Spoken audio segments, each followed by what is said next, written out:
High court में लगी याचिका के बाद आनंद फान में मध्य प्रदेश नर्सिंग काउंसिलिंग द्वारा प्रदेश के 93 नर्सिंग कॉलेजों की मान्यता निलंबित कर दी गई थी। जब मान्यता निलंबित की तब काउंसिलिंग का तर्क था कि निलंबित किए गए 93 नर्सिंग कॉलेजों ने समय पर ईमेल से जानकारी नहीं दी। इस निलंबन सूची के बाद नर्सिंग कॉलेजों के संचालकों ने काउंसिलिंग के कार्यालय में जाकर इसका पुरजोर तरीके से विरोध किया था और कुछ ने तो रजिस्ट्रार की नाम प्लेट पर भी कालिक पोत दी थी। प्रकरण में कॉलेज संचालकों की बात पर हाईकोर्ट द्वारा नियुक्त प्रशासक ने ध्यान आकर्षण करते हुए पुनः निलंबित 93 नर्सिंग कॉलेजों को ईमेल और हार्ड कॉपी काउंसिलिंग कार्यालय में जमा करवाने का मौका दिया। इस आदेश के बाद 93 में से 80 नर्सिंग कॉलेज संचालकों में काउंसिलिंग की मंशानुसार रिकॉर्ड जमा करवा दिया जो चाहा गया था। रिकॉर्ड प्राप्त होने के बाद आज Madhya Pradesh nursing registration counselling Bhopal द्वारा पत्र जारी कर 80 कॉलेजों के दस्तावेजों को पूर्ण पाया और निलंबन बहाल करने का आदेश जारी किया। वहीं आपको बता दें कि पिछले दिनों निलंबित हुए 93 नर्सिंग कॉलेजों में मंदसौर के बैसोदा मंडी के डायमंड नर्सिंग कॉलेज के दस्तावेज सत्यापन में पूर्ण पाए गए और सभी नियमों का पालन करने पर निलंबित की गई मान्यता को बहाल करने का आदेश मध्य प्रदेश नर्सिंग काउंसिलिंग भोपाल द्वारा जारी कर दिया गया है।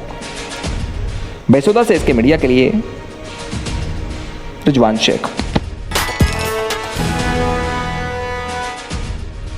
शहर की रिद्धि सिद्धि कॉलोनी स्थित प्रजापिता ब्रह्मा कुमारी ईश्वरीय विश्वविद्यालय के ज्ञान सूर्य भवन पर संचालिका ब्रह्मा कुमारी निशा दीदी के सानिध्य में सेंटर पर नियमित आने वाले भाई बहनों का अलौकिक जन्म के साथ शहर में निरंतर पिछले 13 वर्षों से संचालित सेंटर की 13वीं वर्षगांठ के काट कर मनाई। इस अवसर पर मुख्य अतिथि के तौर पर मंचासीन पूर्व ब्लॉक शिक्षा अधिकारी बालाराम बालोदिया ने कहा कि एक शिक्षक के आचरण से भी बच्चे सीखते हैं कि गुरुजी कैसे बोलते हैं, चलते हैं, कैसे रहते हैं, उनका चरित्र कैसे है। इसलिए एक शिक्षक को हमेशा अपने आचरण को भी सही रखना चाहिए। बालोदिया ने कहा, हमने तो सिर्फ बच्चों को शिक्षित किया परंतु ब्रह्मा कुमारी संस्थान पर तो सभी आयु वर्ग के लोगों को मनुष्य देवता बनाने की शिक्षा दी जा रही जो सराहनीय है। इस अवसर पर पेंशनर समाज के अध्यक्ष गिरधर गोपाल शर्मा और जयपुर डिस्काम से सेवानिवृत्त हुए कैशियर जगन्नाथ प्रजापति मंचासीन थे।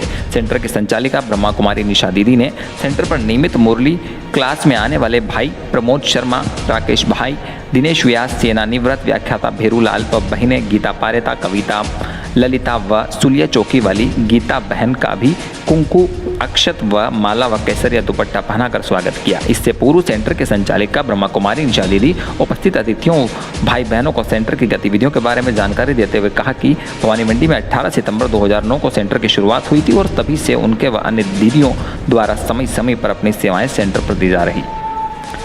भवानी मंडी से इसके मीडिया के लिए रिजवान शेख। बानपुरा नगर में हजरत इमाम हुसैन की याद में मुस्लिम समाज द्वारा 40वां मुहर्रम के उपलक्ष्य में बड़ी अकीदत के साथ ताजिए निकाले। कार्यक्रम का आरंभ सुबह विशाल लंगर के साथ हुआ। या हुसैन लंगर कमेटी भानपुरा द्वारा आयोजित इस विशाल लंगर प्रोग्राम में 15 से 20 हजार लोगों का आवागमन रहा और सभी के भोजन की उत्तम व्यवस्था कमेटी के लोगों द्वारा की। साथ ही बोहरा समाज के लोगों द्वारा शरबत की सबील भी लगाई। इसके बाद परंपरागत तरीके से ताजिए बोहरा मोहल्ला होते हुए धान मंडी पहुंचे। इस दौरान जुलूस में सैकड़ों की संख्या में समाज के लोग व महिलाएं उपस्थित रही। इसी के साथ ताजियों की जियारत के लिए बाहर से आए हुए जायरीनों के लिए हुसैनी लंगर कमेटी भानपुरा के द्वारा शाम के समय भी विशाल लंगर का आयोजन हुआ। भानपुरा से इसके मीडिया के लिए शाहरुख मिर्जा के साथ अफजल शेख।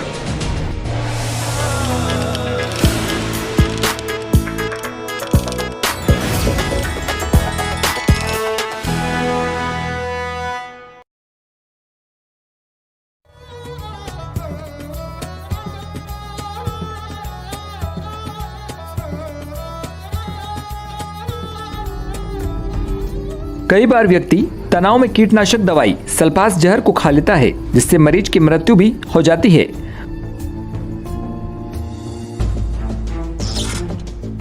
उस जहर खाए हुए व्यक्ति को बचाने के लिए हमें तुरंत अपनी हाथों की दोनों उंगली को मुंह में डालकर उल्टी करवानी चाहिए, जिससे जहर का कटु भाग उल्टी के द्वारा बाहर निकल जाता है और मरीज के बचने की संभावना बढ़ सकती है।